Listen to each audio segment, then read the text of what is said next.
the ones that get results are the ones that build a relationship with that client. So the clients that get results are the ones that have a relationship with the coach that holds them accountable to just do anything. Every superhero has an origin story. Yours begins when you stop battling chaos and start building systems. I'm Josh Braden, gym owner turned implementer, here to help you turn passion into predictable growth. And I'm Josh Elsesser, from the grind of in-person coaching to building digital empires. Together, we're breaking down how to build less, scale faster, and keep it simple. This is online coaching as a science, powered by Keep It Simple OS. Systemize to scale, simplify to win. Out of all the coaches that you've onboarded, right? You've done a ton of onboarding the last year, tons of coaches. And what would your recommendation be when they ask about automations and the potentially losing the personal touch that they think they have by implementing automations opposed to manually sending out messages or check-ins or whatever that might be? How do you kind of navigate that conversation? Well, the automations are really the exact same thing as what they would send manually. All they're doing is taking that text or that email and they're putting it into something that schedules it. It doesn't, in my opinion, doesn't lose any of that personalization, right? As long as you're using your voice and you're writing it, then it's going to sound like you. It's going to be your message. It's not anything different than that. I mean, I guess I don't know. Because that's one answer to your question. Yeah. The one kind of having a discussion on it. The one thing that I get when we from some coaches and I've got my own opinion on it, but I wanted to find yours first, is all the stuff that we automate, right? The onboarding process, the sales process, the setup process, the workout builder process. Like literally, all the coach has to do is convince somebody to buy, and then welcome them to the group, and they could be walking into the gym and already have their workouts and ready to rock and roll, right? Mm-hmm. A lot of times they're like, well, what do I do as a coach? What do I do, right? They're losing the personal touch. Do you ever feel that the clients that we've brought on, that ever comes to fruition? I've never seen anybody that actually feels that way once we initiate the process and launch them. I think that what they realize is the time that they think that they are losing with them is really just time that's unnecessary. And once they understand that and they start implementing and using that time towards things that are helping grow their business, mm-hmm. then it makes total sense. And I think that's a limiting mindset too. I think that once a coach starts to understand, they push past that mindset and they get more into like a growth scenario, and they see that ability to scale. Mm-hmm. They understand that it's not about how many texts you send or how personal those texts are. It's about how custom the workout is. For sure. I think that again, the only people that really care about the program are the coaches, right? not the clients. I mean, and at the end of the day, I always tell people, like, a program is a program. Like, somebody can go online and they can type in, fitness program, and they get access to 1 million programs immediately.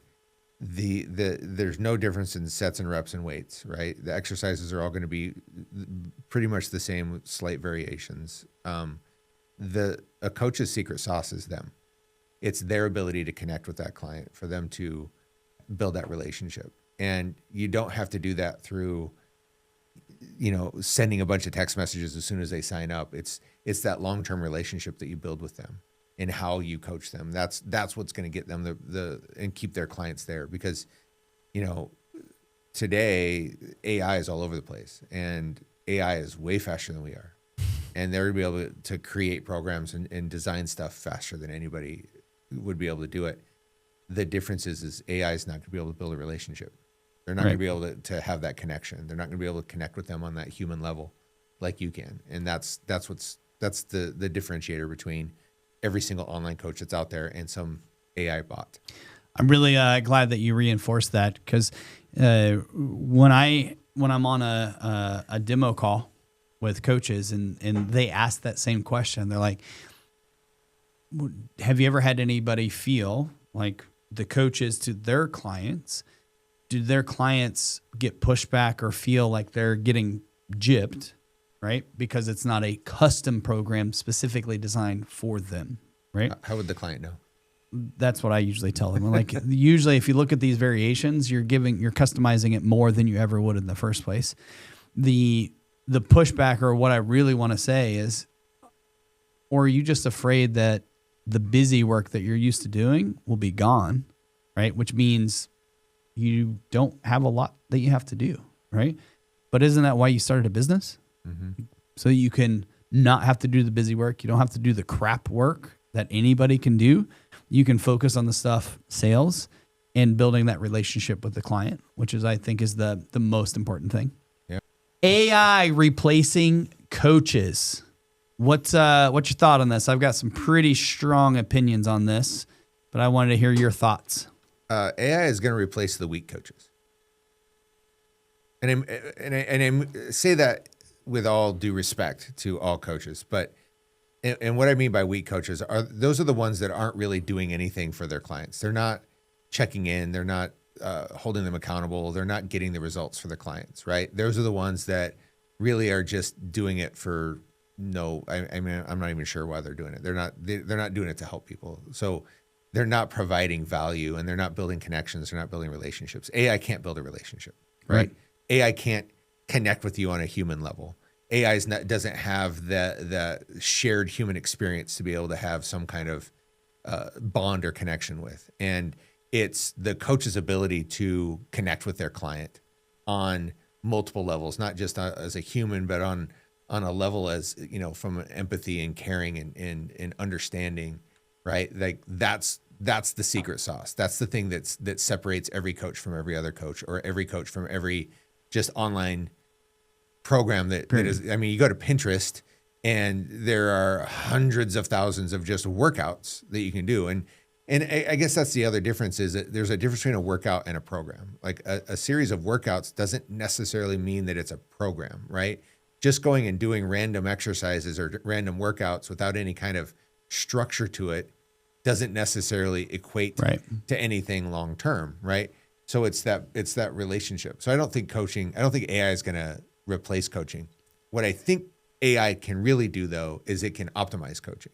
It can enhance the ability of a coach to do more with less time, right? Instead of replacing what you do with AI and they're not needing a coach to be involved, it now can help you as the coach to help hold them accountable better, to be able to have a better understanding of compliance, learn their behaviors and their activities better, and then be able to respond faster to help clients be able to get the help that they need on a faster basis. It's not going to replace a coach. If it's not going to replace the good coaches. Right. And those good coaches are going to be able to use it. They're going to turn around. They're going to optimize their client, their fulfillment experience for their client, be able to help more people with less overall work, which is going to create more of that freedom. And that's what every coach wants, right? Like, you started your online business because you wanted to help people first. You wanted to be able to do something to provide freedom and finances for your family and for yourself.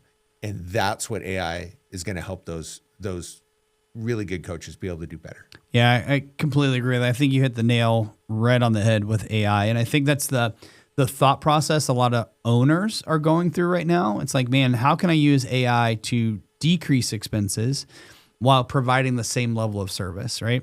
And I don't think owners should go into using AI that way. I think they should go into using AI to handle the 75 to 80% of the busy work that just takes up time.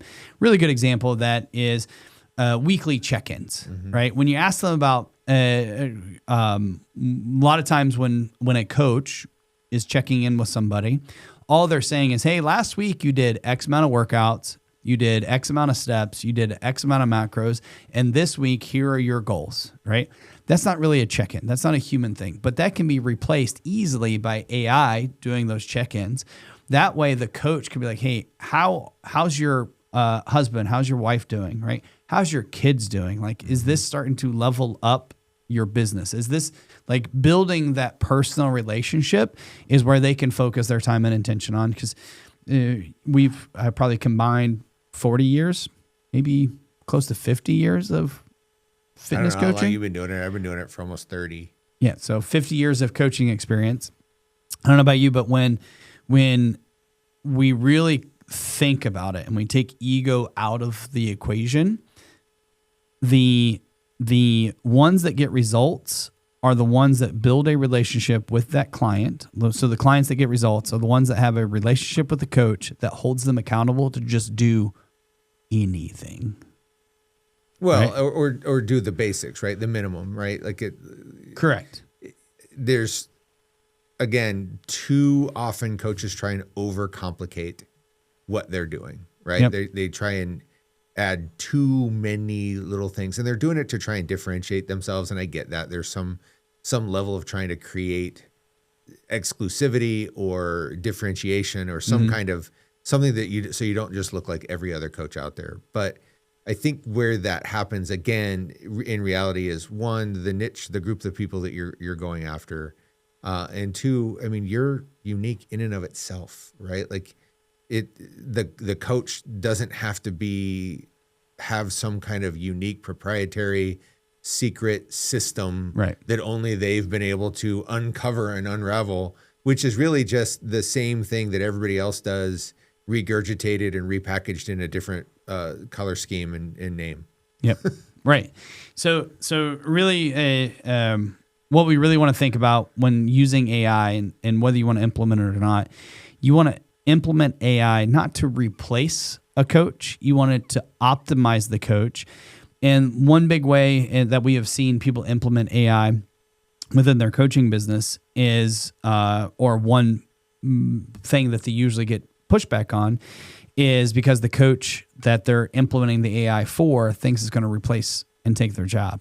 Where in all actuality, if the owner, if the owner implements AI, but they implement it in a way where it's teaching the coach that it's optimizing what they do so that they can be paid more long term, because otherwise the coach is going to tap out, right? You're only going to be able to handle 35, 50 clients.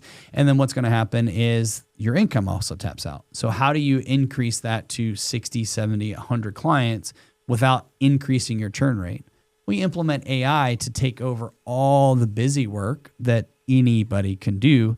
So that way the good coaches can focus on actual coaching. That's getting the client's mind right, getting them actually doing their stuff, making sure that they're held accountable and building that relationship. Yeah. So I'm excited for the future of AI when it comes to online coaching as a science.